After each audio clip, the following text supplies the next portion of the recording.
برصغیر کی تقسیم کے وقت 565 چھوٹی بڑی ریاستوں کو یہ آپشن دیا گیا کہ وہ پاکستان یا ہندوستان میں سے کسی ایک کے ساتھ الحاق کر سکتی ہیں۔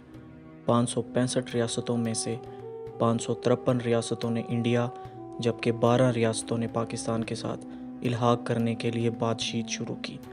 پاکستان کے ساتھ الحاق کرنے والی ریاستوں میں بھاولپور، خیرپور میرس، کلات، لسبیلا، سوات، خاران، نگر، ہنزا، امب، دیر، چترال، جوناگڑھ وغیرہ شامل تھیں۔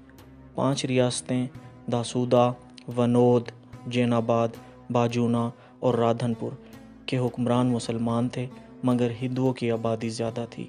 ان تمام ریاستوں نے پاکستان سے الحاق کی خواہش کا اظہار کیا، مگر ہندوؤں کی سخت مخالفت کی وجہ سے ایسا نہ ہو سکا۔ ریاست کے الحاق کے بدلے میں حکومت کی طرف سے تمام ریاستی حکمرانوں کے اخراجات پورے کرنے کے لیے ایک خاص رقم یا سالانہ وظیفہ مقرر کیا گیا، اور اس کا تعین ریاست کے ریونیو اور اسٹیٹ گن سیلیوٹ کی بنیاد پر کیا گیا۔ اس وظیفے پر کسی قسم کا کوئی بھی ٹیکس لاگو نہیں تھا۔ بڑی ریاستوں کو لاکھوں، جبکہ چھوٹی ریاستوں کے حکمرانوں کو ہزاروں میں سالانہ وظیفہ دیا جاتا تھا۔ یہ نظام پاکستان اور انڈیا دونوں ممالک میں رائج تھا۔ ریاست میسور کو سب سے زیادہ 26 لاکھ، حیدرآباد 20 لاکھ، تراونکور 18 لاکھ، جے پور 18 لاکھ، پٹیالہ 17 لاکھ، جبکہ پاکستان میں ریاست بھاولپور کو 32 لاکھ روپے اور ریاست امب کو سب سے کم 5,000 روپے سالانہ وظیفہ دیا جاتا تھا۔ 1972 میں سردیوں کے دن تھے جب ذوالفقار علی بھٹو نے سابقہ ریاستوں کے حکمرانوں کا اجلاس بلایا۔ اس اجلاس میں سب سے کم عمر چترال کے مہتر سیف الملک ناصر تھے، جن کی عمر اس وقت صرف 21 سال تھی۔ سوات کے والی ریاست میاں گل جہاں زیب اور ریاست امب کے نواب سعید خان نے اس اجلاس میں شرکت سے انکار کیا، تو بھٹو صاحب نے ان کو راولپنڈی سے خود ان کے گھروں سے ریسیو کیا اور تھوڑی دیر بعد اجلاس میں پہنچے۔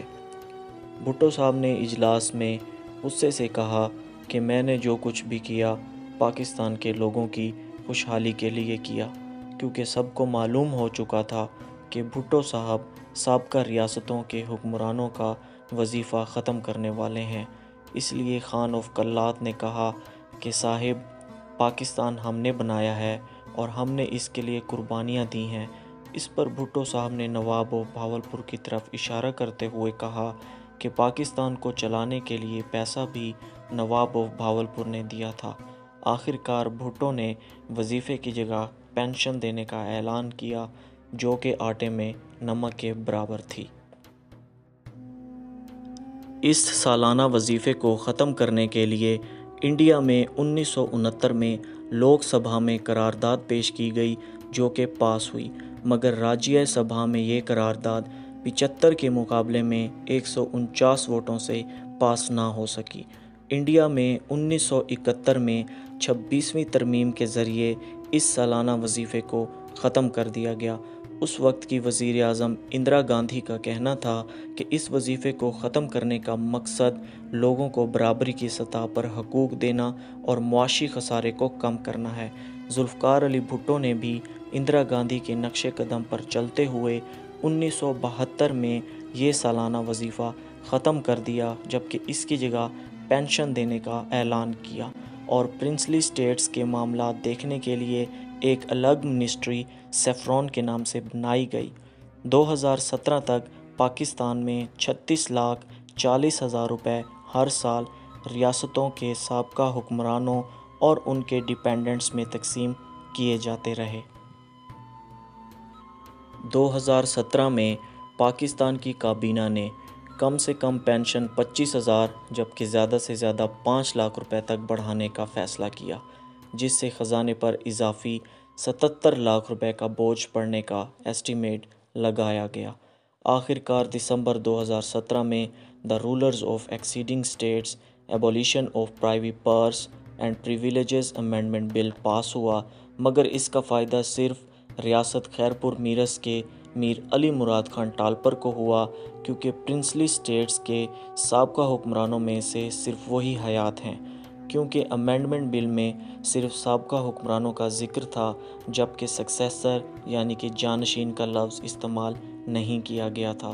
2017 میں سیفرون کی جانب سے کمیٹی کو پینشن لینے والوں کی جو فہرست دی گئی، اس میں بہاولپور، چترال، خیرپور، جوناگڑھ، منگرول، مناودر، سلطان آباد، بانٹوا کے حکمرانوں کے ڈیپینڈنٹس کے ساتھ ساتھ نواب آف دیر کے 3، مکران کے حکمران کے 9، جبکہ خان آف کلات کے 8 ڈیپینڈنٹس شامل تھے۔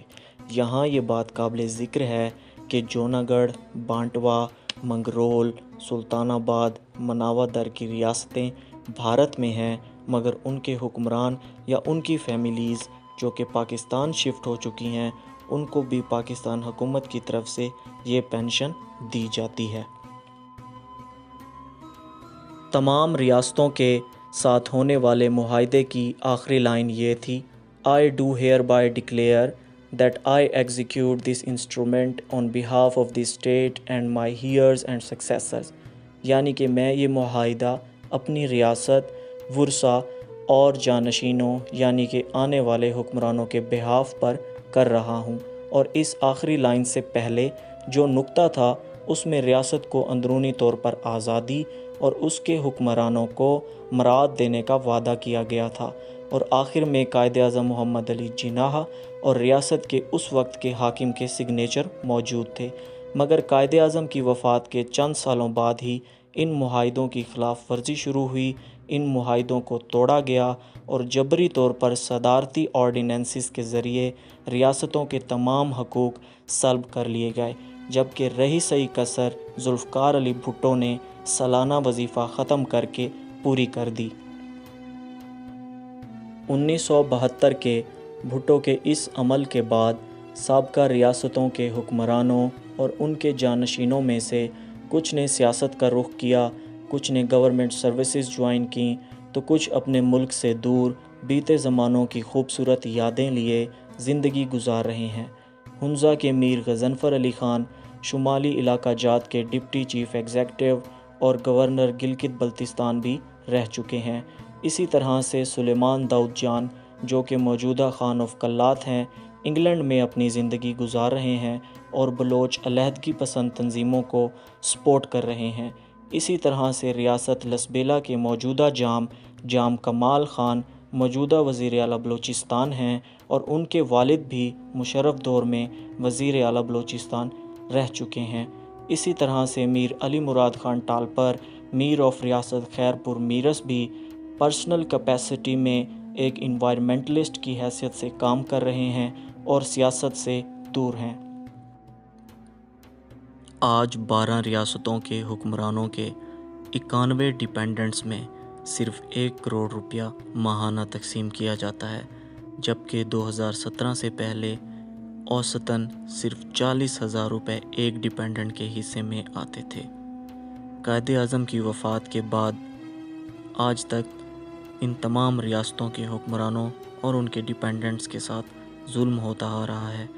کاش اگر معاہدوں کی تکمیل کی جاتی تو آج خان آف کلات علیحدگی پسند تنظیموں کی سپورٹ نہ کر رہے ہوتے، اور نہ ہی بہاولپور پسماندہ ترین علاقوں میں سے ایک ہوتا۔